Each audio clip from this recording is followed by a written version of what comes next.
Ya, kita udah sampai di ini kemarin.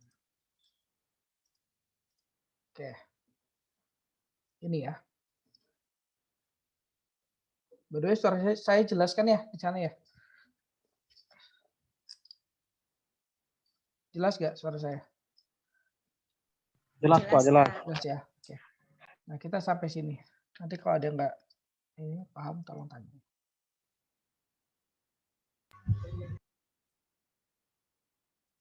Nah, kita kemarin sampai di sini kan, logika dan dialektika ya, seni berdebat sama seni berpikir ya. Nah, seringkali ya argumentasi yang benar tidak diperhatikan ya, atau bahkan dianggap salah karena teknik debat yang juga salah ya. Saya udah katakan kemarin ya. Jadi kamu bisa berpikir kritis, kamu bisa apa? Berpikir lurus, kamu bisa aja benar, kamu bisa aja punya apa pendapat yang benar dan seterusnya, tapi kamu nggak diperhatikan gitu. Karena apa? Karena ya gampangnya ya karena cara ngomong kamu bosenin gitu misalnya satu, cara ngomong kamu tidak meyakinkan, lebih meyakinkan penipu gitu. Penipu biasanya meyakinkan ya, banyak yang penipu bisa meyakinkan orang, akhirnya nipu orang gitu ya. Meskipun nggak benar, penipu ya namanya penipu mana mungkin benar ya. Tapi bisa meyakinkan orang gitu. Nah, tapi banyak kita apa hamba Tuhan atau apa ya ini kita bisa jadi konselor, bisa jadi apa, saudara, guru agama gitu. Tapi ngomong nggak meyakinkan orang gitu. Ya kita percaya kalau apa ya, kita percaya kalau dalam kekristenan kita bisa meyakinkan orang itu bukan semata-mata hanya kita yang teryakinkan ya, tapi bukan hanya karena kita meyakinkan orang gitu ya, tapi karena ada Roh Kudus gitu ya. Roh Kudus yang bekerja kepada orang itu sehingga orang itu Roh Kudus itu melembutkan hati orang itu dan orang itu teryakinkan gitu ya. Nah, ini tapi di sini kita lagi mau belajar mengenai ya gimana apa ya meyakinkan orang gitu dengan teknik debat kita gitu dengan cara kita ngomong yang benar gitu. Bukan hanya kita punya pikiran yang apa pintar, logis, kritis dan seterusnya dan punya pendapat yang benar tapi kita punya ya cara menyampaikan yang benar.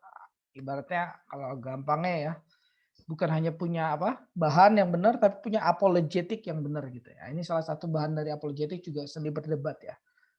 Ini juga saya ajarin di kelas apologetik. Ya, saya udah katakan kemarin kan jangan menyampaikan dengan emosi tanpa data yang benar selanjutnya ya. Padahal data-data awal sudah benar ya. Ketika mendapatkan kritikan yang tidak berdasar dari lawan ya kita langsung lantas emosi dan seterusnya. Nah itu ya jangan sampai ya. Ya kita saya udah katakan kan kemarin ya, manusia ya pasti punya emosi ya, punya perasaan ya, bukan dalam arti mati perasaannya bukan, nggak mungkin manusia punya perasaan. Saya udah katakan kan manusia punya sense. Kalau manusia nggak pakai perasaan ya berarti namanya manusia yang apa? Apa Yeremia? Tahu nggak? Saya udah ulang-ulang nih yang ini. Tahu nggak? Kalau manusia nggak punya perasaan berarti manusia apa? Nggak pakai perasaannya berarti manusia yang ini kan kalau yang punya perasaan adalah manusia yang punya sense. Kita kan punya sense ya, punya perasaan. Tapi ada orang pakai otak doang nggak pakai perasaan. Apa Yeremia? Tahu nggak? Berarti manusia yang apa? Ingat ya? Ya, ini saya waktu itu udah ulangi. Lupa saya Pak, lupa. Lupa ya, oke nggak apa-apa. Ya. Adalah manusia yang nonsense. Tambahin aja nonnya. Nonsense. Nonsense itu dalam bahasa Inggris itu bisa artinya omong kosong. Tapi di sini bisa juga ya tanpa perasaan. Tanda kutip ya, omong kosong. Manusia yang benar-benar yang nggak ada gitu, nggak ada lah manusia yang nggak ada perasaan gitu. Tapi kita suka sering kali ngomong ya jangan baper, jangan baper. Mana bisa manusia nggak baper gitu ya. Tapi dalam arti jangan baper dalam arti alay sih memang, jangan bapernya kayak alay banget gitu yang dikit-dikit baper tapi nggak pakai otak. Nah kebalikannya itu ya, ada manusia yang pakai perasaan aja, nggak pakai otak. Ada manusia yang pakai otak aja, nggak ada perasaan. Jadi yang didepankan adalah perasaannya, otaknya di belakang. Itu salah, nggak begitu. Cara berpikir, cara hidup tuh nggak begitu. Perasaan di depan, otak di belakang. Nggak bisa, orang kayak gitu nggak bisa hidup. Dia hidup dengan perasaan yang nggak bisa. Kebalikannya juga kebalikannya juga salah ya. Ada orang di depan otaknya aja, perasaannya di belakang. Itu juga sama, salah. Otak terus gitu. Nah, kita ini mahasiswa teologi ini apa gimana? Yang di depan tuh apa? Yang di belakang tuh apa? Ya, coba ya, coba di iniin. Jangan-jangan kalau ada bukan dua-duanya Pak, saya dua-duanya di belakang. Waduh, itu kacau sekali. Hati-hati. Kita ini lebih menonjol apanya nih, otaknya apa perasaannya? Jangan sampai cuma salah satu. Dua-duanya harus dikembangkan, ya. Terus ini, merasa karena pendapat saya benar, maka pasti orang mendengar saya dan saya pasti menang dalam perdebatan. Nah, ini yang saya sudah katakan kemarin juga, ya apa ini, hati-hati dengan data yang kita kira udah valid, pasti benar. Kita punya data yang sangat valid loh, yang pasti benar. Itu apa? Tahu nggak? Datanya pasti benar. Dalam kekristenan apa? Alkitab. Alkitab itu data yang pasti benar. Tapi kita ngomong aja orang belum tentu percaya. Nah, makanya saya katakan tadi kalau orang apa percaya itu, ya orang bisa percaya itu ya salah satunya karena Roh Kudus ya. Dalam Kristen kita harus akui ini ya. Bukan hanya harus akui, memang begitu jalannya. Kalau dalam seni berdebat ya umum ya mereka nggak ada Roh Kudus, tapi mereka sendiri bergantung pada hal yang lain gitu. Nggak ada manusia yang nggak bergantung ya. Jadi mereka sendiri pada bergantung pada hal yang lain gitu. Jadi kalau kita bergantung pada Roh Kudus gitu ya, kita nggak bergantung pada hal yang lain. Bukan berarti kita tidak belajar teknik debat ya. Kita belajar teknik debat, tapi kita harus ada kebergantungan dengan Roh Kudus gitu. Ada orang, nah ini kebalikannya saya selalu kasih ya supaya saudara nggak ekstrim gitu. Ada orang yang bergantung pada Roh Kudus saja, nggak belajar teknik debat, nggak belajar logika, nggak belajar dialektika, nggak belajar seterusnya. Salah. Tanda kutip, Roh Kudus tuh nggak pernah aja. Roh Kudus itu menyertakan sesuatu sarana yang kita perlu gali. Ya, ada orang yang tadi saya katakan kan hanya bergantung pada logika saja, dialektika saja, ya apa saja, apa saja. Ya kalau bukan orang Kristen kita nggak perlu tuntut itu, memang mereka nggak ada kok gitu. Nggak ada Roh Kudus kan gitu ya, nggak perlu tuntut itu gitu.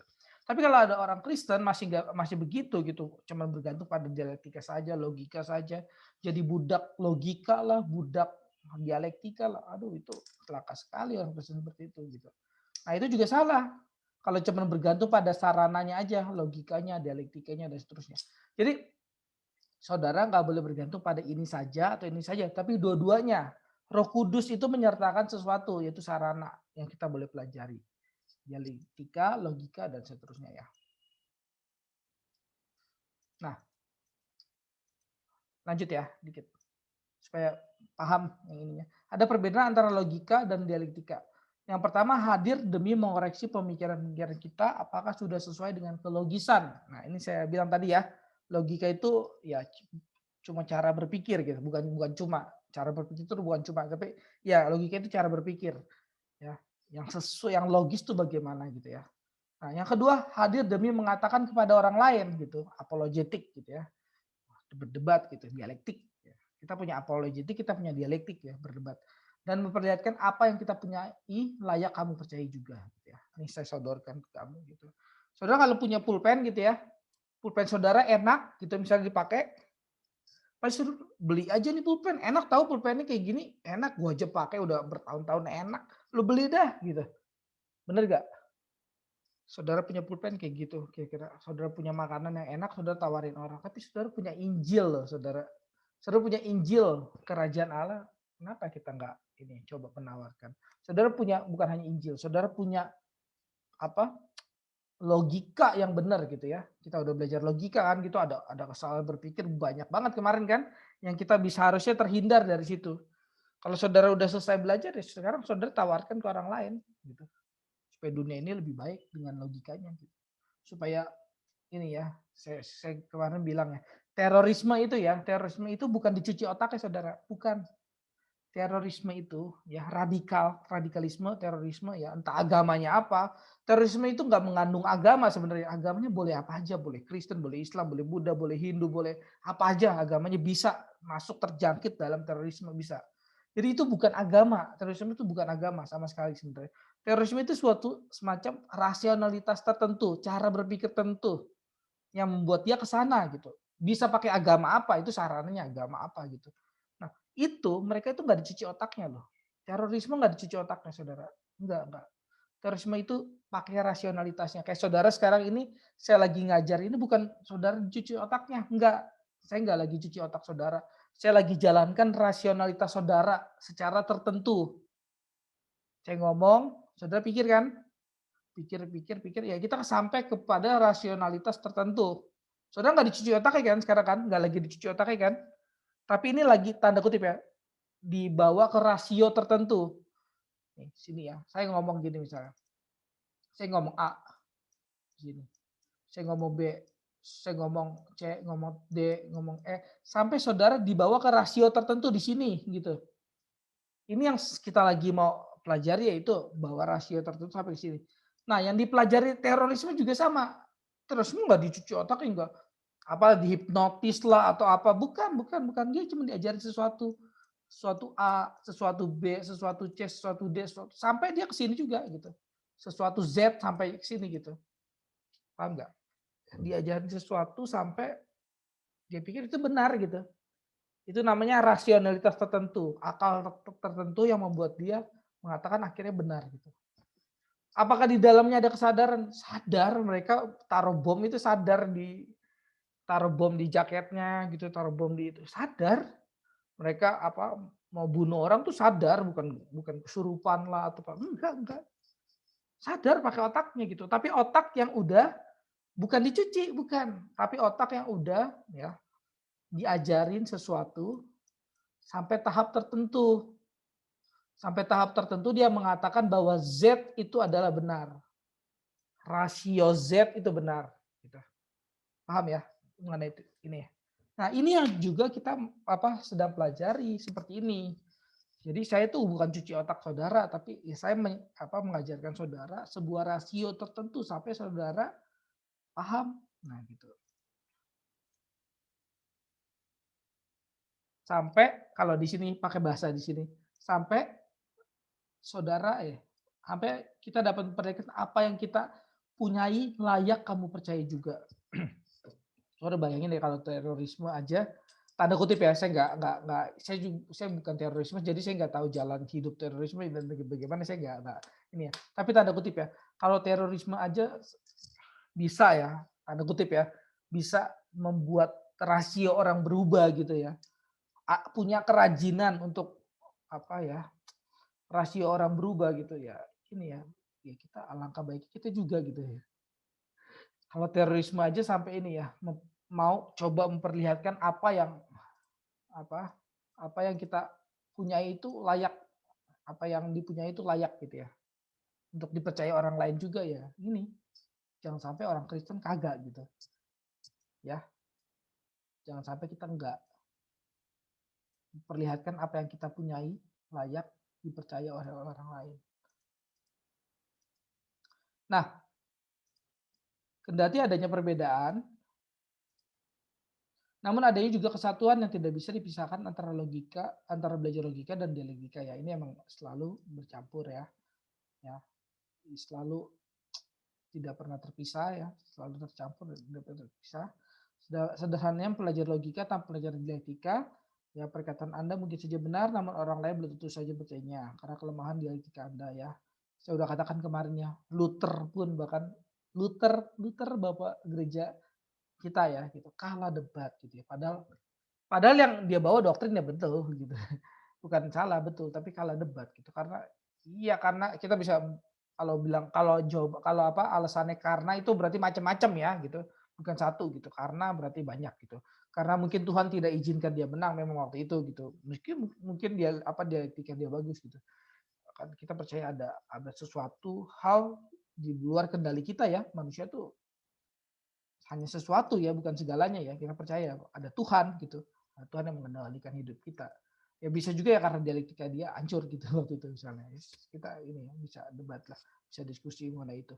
Nah, tetapi sebaliknya mempelajari dialektika tanpa mempelajari logika akan membuat perkataan Anda mungkin dipercaya orang lain, namun belum tentu benar. Ingat ya, saudara belajar logika terus ya ini gitu. Nggak tentu orang percaya. Tapi saudara belajar dialektika terus pinter sih ngomong meyakinkan orang, tapi nipu mungkin gitu ya. Karena pikirannya nggak kritis, nggak lurus gitu. Nah, ini yang saya tadi kan kita sedikit gambaran besar ya. Nah, ini yang kemarin adalah obat dari apa? Ada inget nggak? Obat dari apa ini kira-kira?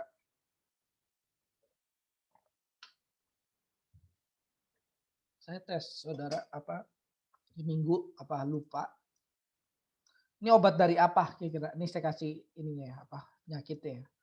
Dialektika perluasan itu obat dari apa? Penyakitnya adalah ini. Saudara jawab ya, jawab saya. Jawab cepat aja, salah nggak apa-apa kok. Kita bukan main ini kok keren-kerenan. Kita ini lagi belajar.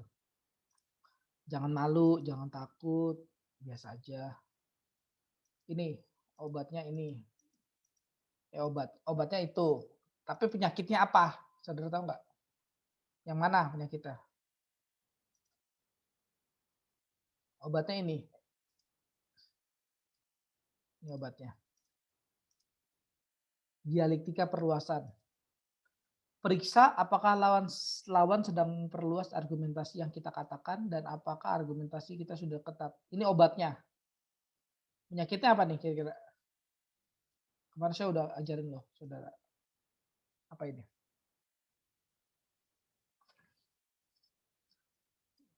Saya panggil ya satu-satu ya. Kalau nggak bisa nggak apa-apa ya, nggak usah terhakimi atau gimana. Marcelina, coba. Mana Marcelina?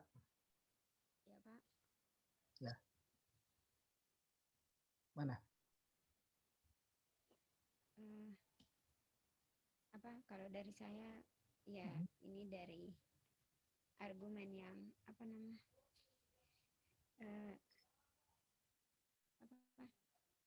Apa? kayak hitam putih itu Pak, apa namanya? Oh, black and white Bahasanya. fallacy. Iya Pak. Oke, coba Andre. Apa Andre? Dari mana? Sebentar Pak. Sebentar Pak. Lukas.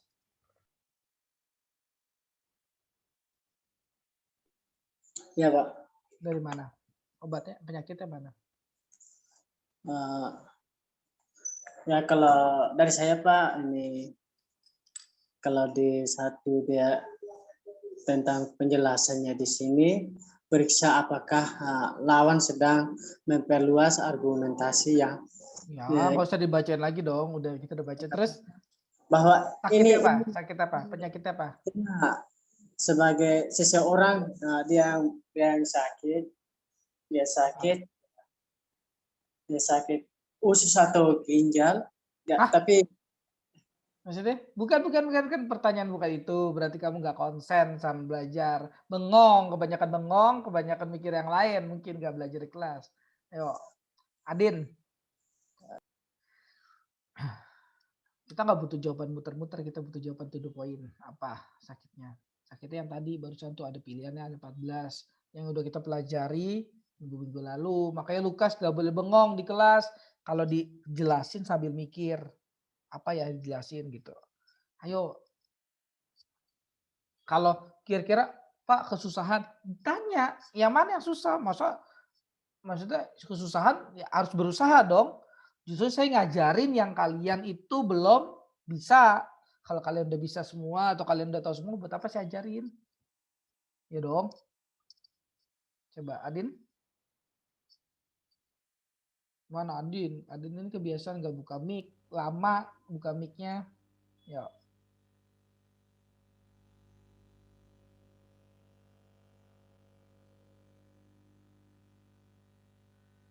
Apa Adin?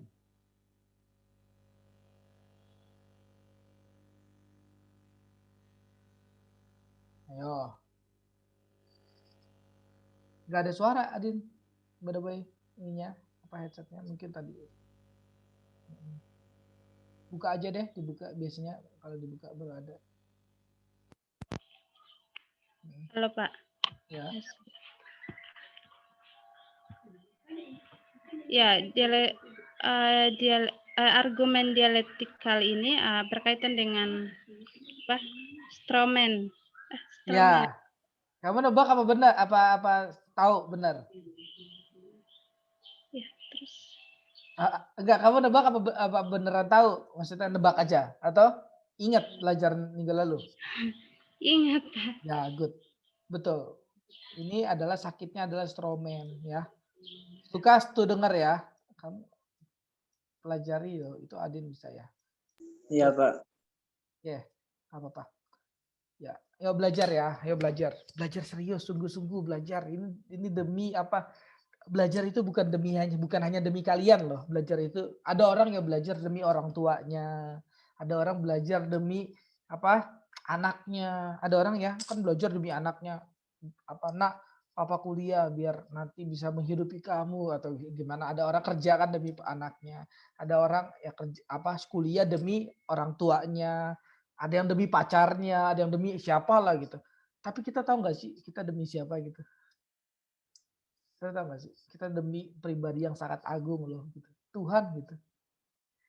Kita tuh demi Tuhan gitu. Kita lakukan ini demi Tuhan gitu. Bukan hanya demi orang tua kita. Ada orang belajar demi kampungnya biar kampung saya nggak diremehin nih gitu. Biar apa ras suku saya nggak diremehin. Lu tahu nggak nih orang Batak itu misalnya gitu, orang Batak misalnya.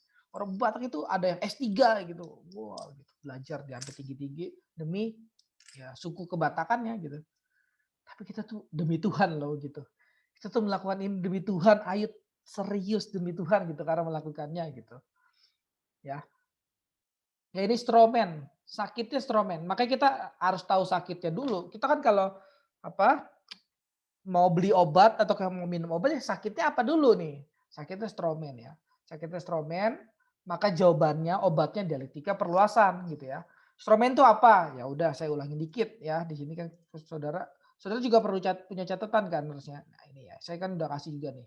Stromen adalah membuat argumen sendiri dan menolaknya, bukan memperhatikan argumen lawan dan membantah argumen itu. Jadi ketika orang berdebat, misalnya Adin dan Lukas berdebat. Adin berdebat, ngomong, Lukas pakai stromen.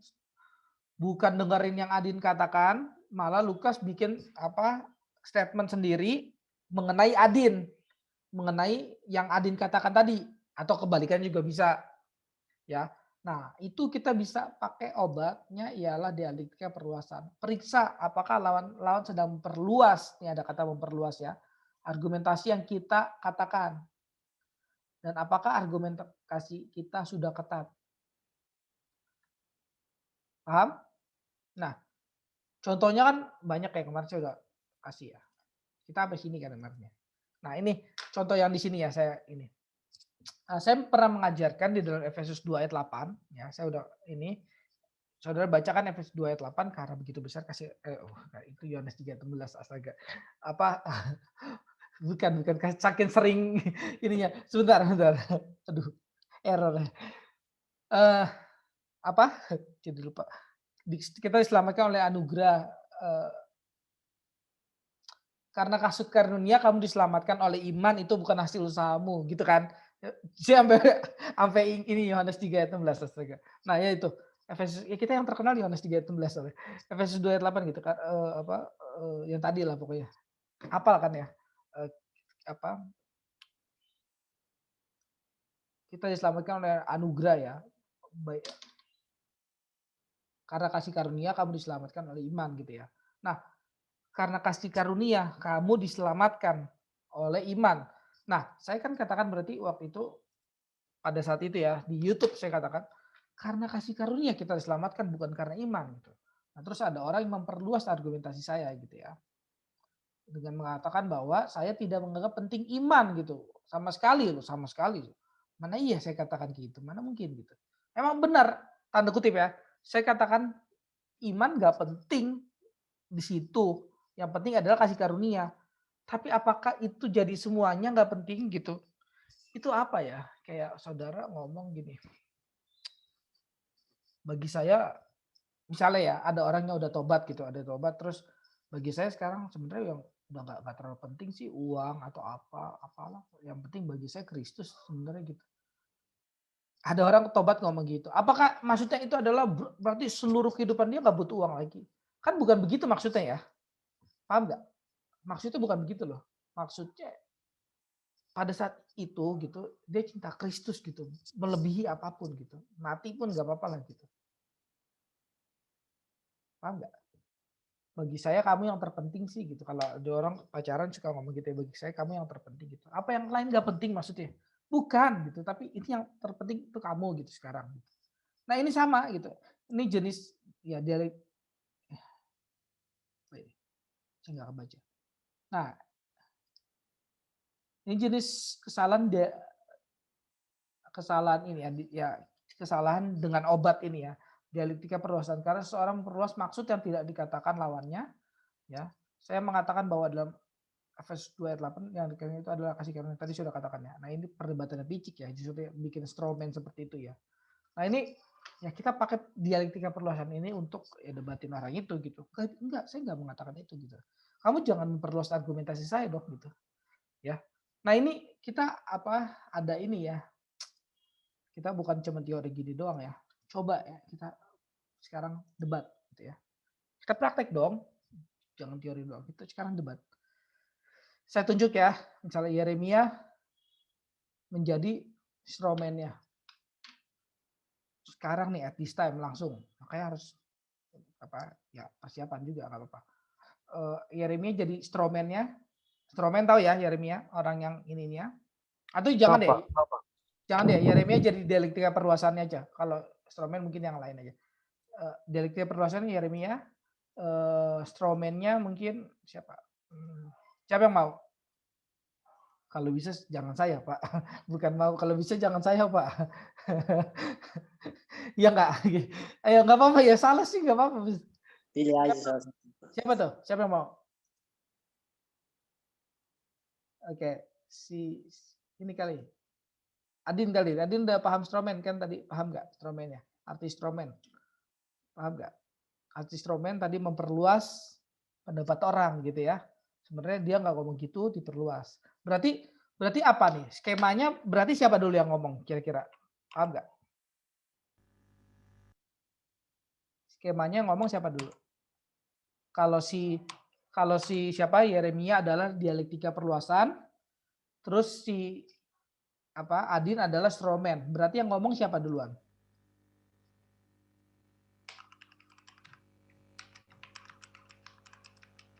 Jawab dong. Tebak-tebakan aja ini. Adin, Pak. Strawman.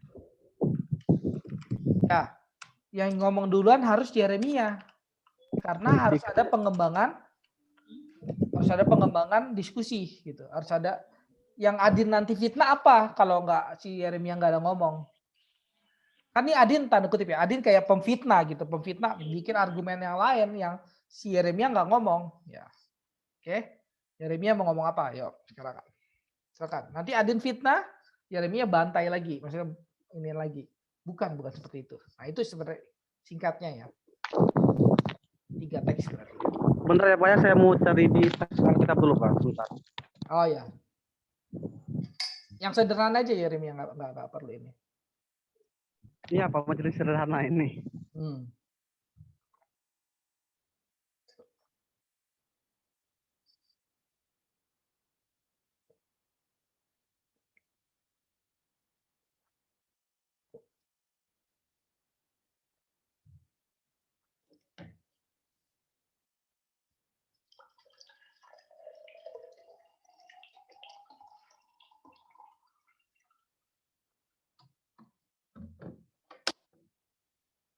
Ayo, jangan lama. Yuk, sekarang. Yang sederhana aja, nggak perlu rumit-rumit. Apa aja bebas. Yang kamu lagi ini aja. Pokoknya nanti di fitnah, ya kamu balikin lagi. Gitu aja.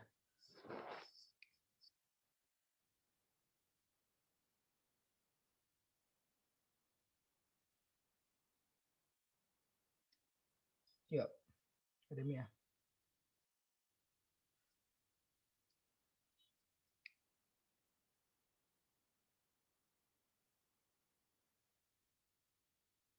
Oke, yuk, apa? Ini mengenai Roma 1 ayat 16. Saya baca ya. Roma 1. Sebab aku 16. Sebab aku mempunyai keyakinan yang kokoh dalam Injil, karena Injil adalah kekuatan Allah yang menyelamatkan setiap orang percaya. Pertama-tama Yahudi, tapi juga orang yang saya berpendapat di sini yang menjadi kekuatan Allah itu hanyalah Injil, bukan yang lain. Oke.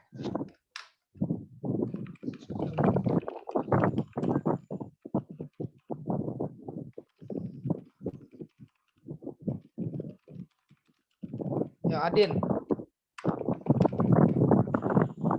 Ya, matiin dulu. Jadi, ya. saya jelaskan ya. Saya jelaskan dulu, Pak. Nah, gini ya. Ini, tapi by the way, kenapa berisik banget? Ada kekrek gitu. Kipas, Pak. Soal kipas, Pak. Oh.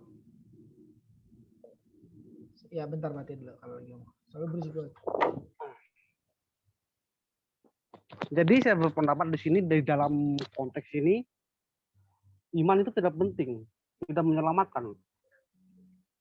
Ya. Karena sudah dikatakan di sini bahwa hanya Injil lah kekuatan Allah yang menyelamatkan. Oke, nggak apa-apa. Oke, bagus. Maksudnya kamu membuka peluang untuk difitnah kan? Maksudnya itu. Iya, Pak. Iya. Adin lebih gampang. Adin, berarti kamu jawab apa? Gampang banget nih kan? Kamu udah dibantuin tuh. Berarti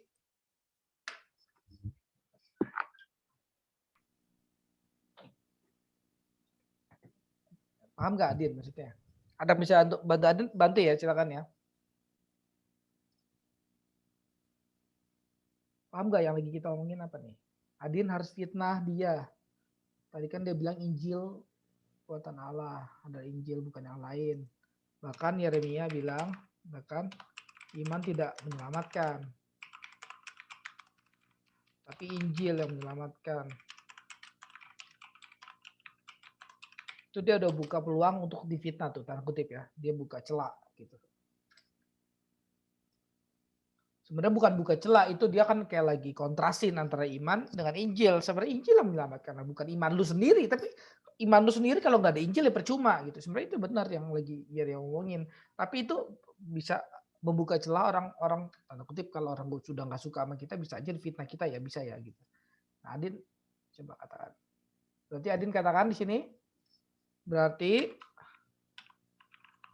kamu apa Adin? Nggak ada suaranya Din. Mungkin headset kamu ada 2 colokan, maksudnya perlu. Waktu awal-awal bisa loh suara headset kamu. Apa ini? Bisa, mic-nya bisa. Ya, kalau dari saya sih berarti saya mengatakan bahwa apa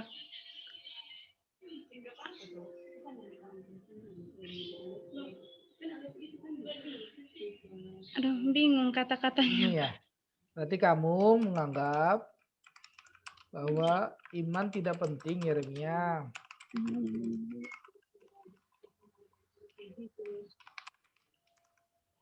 Ini kan contoh pertama ya. Nanti kalian buat contoh lagi yang ini ya, saya ingin lagi. Nah, Yeremia jawab apa? Ayo, Yeremia sebagai dialektika perluasannya. Ya, iman memang penting, tetapi sesuai dengan konteks Roma di sini kan Roma 6 atau Roma 1 ayat 16 ini mengatakan bahwa hanya Injil yang menyelamatkan. Saya tidak mengatakan bahwa iman itu tidak penting, tetapi sesuai dengan konteks Alkitab di Roma ini mengatakan bahwa kekuatan Allah itu dan menyelamatkan kita itu hanyalah Injil. Gitu. Ya, good. Kayak gitu ya. Tuh Yeremia udah betul. Yeremia udah paham itu berarti. Dia ini bagus dia. Ya, Yeremia memang semester 7. Kalian semester berapa sih? Adin, ini saya ngomong. Yeremia Adin semester berapa? 4, Pak. 4 ya. Sama ya, kalian semua 4 ya. Yang lain 4 juga ya? Iya, sama. Ya Pak, 4 Pak. Tapi bukan berarti, maksudnya kalau perhatiin harusnya bisa tetap gitu. Ya. Itu oke ya, udah oke.